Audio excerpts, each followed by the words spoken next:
बिस्मिल्लाहिर्रहमानिर्रहीम। अस्सलाम वालेकुम। मैं हूं सलमान हैदर। दुआ है परवरदिगार से कि उसने आपको और आपके अहले खाना को अपनी हिफ्ज़ ओ मान में रखा हुआ। यूं कहिए कि बस एसाब की जंग बड़े ज़बरदस्त तरीके से शुरू हो चुकी है और इतनी जल्दी एक्सपोज होते हैं। हल्का आदमी ना कभी तदब्बर का मुजाहरा नहीं करेगा, फौरन ही बोलना शुरू कर देगा। और जो जंग इमरान खान साहब ने आज छेड़ दी है ना, उसके नेक्स्ट पहलू को जो छेड़ दिया है, उसके बाद से जिस तरीके से ये प्रेस कॉन्फ्रेंसेज आ रही है ना, इससे अंदाज़ा हो गया है कि ये बरता हैरत में है। और वो बातें बिल्कुल दुरुस्त हो गई हैं जिसमें वाकई ये कहा जा रहा था कि इमरान खान साहब ने जो 3 मैसेज भेजते हैं कि मुस्लिम लीग नून की हुकूमत या ये PDM-2 की हुकूमत दरअसल फ़ौज और पाकिस्तान तरीके साहब को लड़वाना चाहती है। किसी तौर पे ये हुकूमत अपने हक़ में ये तसव्वुर नहीं करती कि फ़ौज और इमरान खान या पाकिस्तान तरीके साहब में किसी किस्म का कोई तस्फ़िया हो जाए। तो मुज़ाकरात की कोई रात देखना ही नहीं चाहती, नहीं तो आज जो हुआ है वो ना होता। उसकी तफसील में जाऊँगा, आगे चल के आपको बताऊँगा। बराह रास्त ऑफ़र की है जी इमरान खान साहब ने फ़ौज को, कोई छोटी बात नहीं है। एक तगड़ा फ़ौजी अफ़सर का कोर्ट मार्शल हुआ है। ये कितना बड़ा मैसेज है। क्या अदालतें हुकूमत तब्दील कर देंगी? तस्फ़िये के लिए एक साहब बहुत ज़्यादा एक्टिव थे, वो आज फिर ज़रा एक्टिव हुए हैं। उसकी भी कुछ डिटेल्स आपके सामने रखता हूँ। एक दो और खबरें भी बारी यहाँ में, तो वो भी आपके सामने रखता हूँ। वीडियो मुकम्मल देखें, मिस नहीं करें। चैनल अगर आप रोज़ देखते हैं लेकिन उसको सब्सक्राइब नहीं किया तो ये सब्सक्राइब कर दें, और अगर बेल आइकन दबा देंगे तो मेरा और आपका राब्ता रहेगा, रोज़ नोटिफिकेशन आपको मिल जाएगा। तो वाकई बड़ी हैरानगी की बात है। तो इमरान खान साहब ने फिर वो एसाब के खेल में ना एक और पत्ता फेंका, और पत्ता पत्ता कम गोली बन के ज़्यादा लगा, और गवर्नमेंट को गोली गोली बन के ज़्यादा लगा।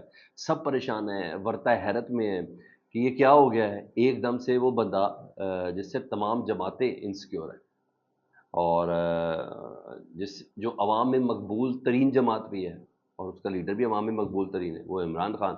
और उसने ये कह दिया कि मैं मुज़ाकरात के लिए तैयार हूँ। उसने बाकायदा इतना कैटेगोरिकली क्लियर कह दिया कि फ़ौज अपना नुमाइंदा मुकर्रर कर दे। तो जैसे ही जी इमरान खान साहब की ये स्टेटमेंट आज आई, हर तरफ से तनकीद शुरू हो गई। तनकीद करने वाले कोई और नहीं, सिर्फ और सिर्फ गवर्नमेंट के लोग थे, और कोई भी दूसरा बंदा नहीं। तो पाकिस्तानी जो इस वक्त हालात से तंग है, परेशान, उसमें से कोई भी ऐसा शख्स नहीं था। प्रेस कॉन्फ्रेंसेज शुरू हो गई, प्रेस रिलीज शुरू हो गई। वो फिर मैंने बताया कि असाबी खेल का पूरा तौर पर ना सिर्फ आगाज़ हुआ, हुकूमत जज्बातियों के सामने हुई, एक्सपोज हो गई।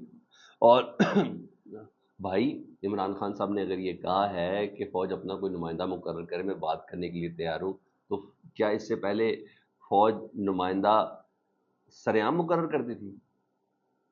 आपको क्या पता कौन सा नुमाइंदा मुकर्रर हो गया हुआ है? आपको क्या पता कौन सी बात हो गई हुई है? आपको इमरान खान साहब ने छेड़ा, आप छेड़े नहीं, आप लोग भिड़ गए हैं। ये वाली आपकी पोजीशन है।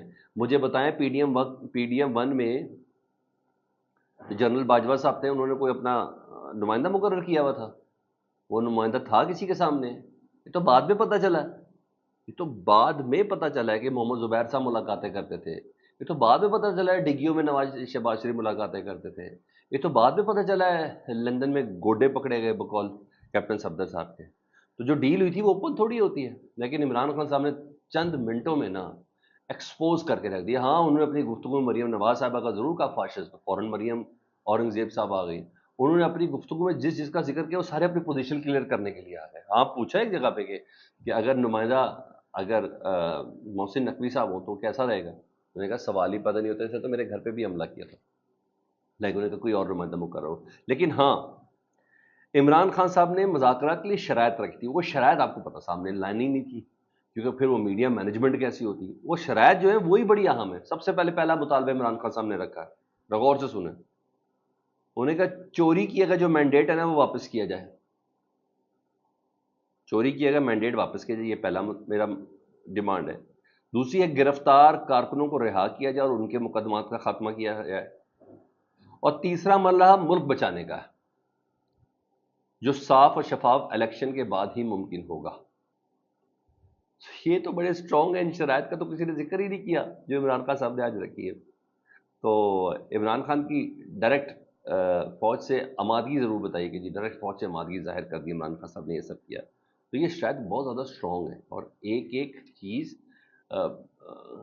बहुत सी चीज़ों का पेश खैमा है, एक दूसरे से नत्थी हैं, ऐसा नहीं है। आगे बताता हूँ। इमरान खान साहब ने जो साथियों से जो सख्त गुफ्तगू भी की, जिसमें जुडिशरी से मुतल्लिक chief justice Islamabad high court justice Aamir Farooq साहब से मुतल्लिक उन्होंने कहा मैंने तो उनके खिलाफ रेफरेंस दायर किया हुआ है।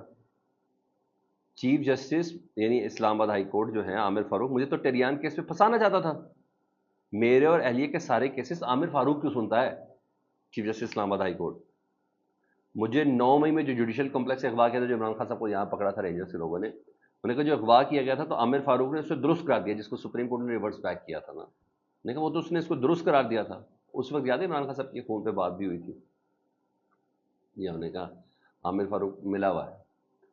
اچھا، تو انہوں نے عمران خان صاحب نے گزارش کی چیف جسٹس اسلام آباد ہائی کورٹ سے صحافیوں کے ذریعے کہ انصاف کے اصولوں کے تحت میرے مقدمات سے آپ پلیز الگ ہو جائیں، اور اسلام آباد ہائی کورٹ میں اور بھی ججز ہیں، کسی اور کو میرے کیسز سننے دیں.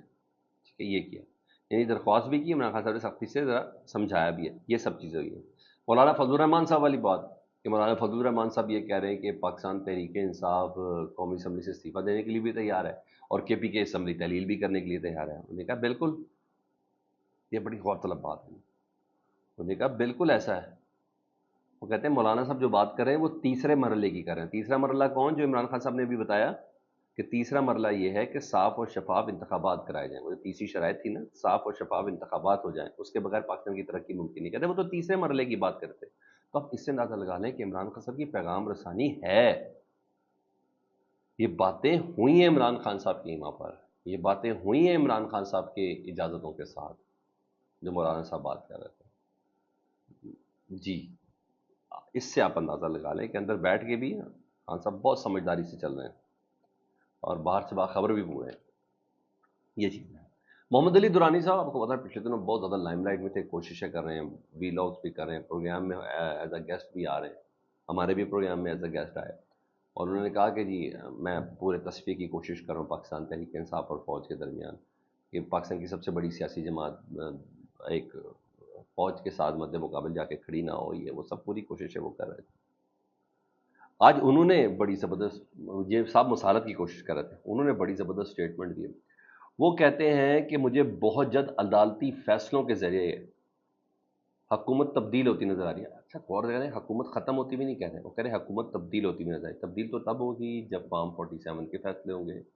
تبدیل تو تب ہوگی جب سپریم کورٹ میں 8 فروری کے جو الیکشن ہے اس کے حوالے سے واضح طور پر فیصلہ ہوگا. تو یہ بات نہیں، زیادہ دلچسپ بات یہ ہے. تو یعنی پاکستان تحریک انصاف یہی ہوگا نا، تو تناسب حکومت کا کم ہوتا جائے گا نا فارم 47 کے اوپر یا ٹریبونلز کے فیصلے کے اوپر. تو یہ بڑی اہم بات ہے، یہ چھوٹی بات نہیں ہے. تو یہ چیز ہے. ادھر پاک فوج نے ایک بڑا بولڈ سٹیپ، ٹائمنگ پھر بڑی عام ہے، پھر بہت عام ہے، وہ اٹھایا. آپ کو پتہ کچھ ریٹائرڈ فوجی ہیں جو بیرون ملک ہیں، ایک لندن میں ہیں، کچھ کینیڈا کے اندر موجود ہیں، وہ بھی تباتر سے ویلاگ کرتے ہیں. اور 9 مئی کے سانے میں ان لوگوں نے بھی بڑا جلتی پہ تیل کا کام ڈالا ہے، بہت زیادہ بہت زیادہ. انہوں نے فوجی افسران کے ایڈریس تک بتائے کہ فلاں جگہ پہ جاؤ، وہاں اٹیک کرو، وہاں جاؤ، وہاں احتجاج کرو. یہ سب یہ کرتے رہے. تو جس نے پی ٹی آئی کو ٹریپ بھی کیا، پی ٹی آئی کے کارکنوں کو بھی ٹریپ کیا، مس گائیڈ کرتے رہے یہ لوگ. ان میں سے حیدر مہدی صاحب مشہور زمانہ جی، وہ کینیڈا میں جی وہ تھے. پھر عادل راجہ صاحب انگلینڈ میں جی، ان کو 12 سے 14 سال کی قیدی، کورٹ مارشل ہوا، ان کے رینکس بھی لے لیے گئے نا. تو جتنے پرکس ہیں وہ بھی ختم، ظاہری بات ہے. تو اب لیفٹنٹ کرنل ریٹائرڈ ہیں اکبر حسین صاحب، یہ بھی میرا خیال ہے کہ کینیڈا میں ہی ہوتے ہیں. ان کا بھی کورٹ مارشل ہو گیا 9 مئی کے معاملات میں. یہ بھی فلانی جگہ پہ پہنچو، یہ بھی گائیڈ کر رہے تھے ان لوگوں میں سے. ان کا کورٹ مارشل کر دیا، فیلڈ جنرل کورٹ مارشل. فوجی افسران اور اہلکاروں کو بغاوت پر اکسانے کا ان کے اوپر الزام ہے، ثابت ہوا ہے. فوجی افسران اور اہلکاروں کو بغاوت پر اکسانے پر ان کو سزا دی گئی ہے، 14 سال قید دی گئی ہے، اور رینک بھی 26 جولائی سے لے لیے گئے ہیں. یہ سزا بھی پیغام ہے. جی ہاں، کیا پیغام ہے؟ وہ یہی کہ ہم نے اپنے بندے بھی نہیں چھوڑے. مجھے ایسا لگتا ہے. باقی فیڈ بیک میں ضرور آگاہ کریں. اپنا بہت زیادہ خیال رکھیں. اللہم صلی علی محمد و علی محمد.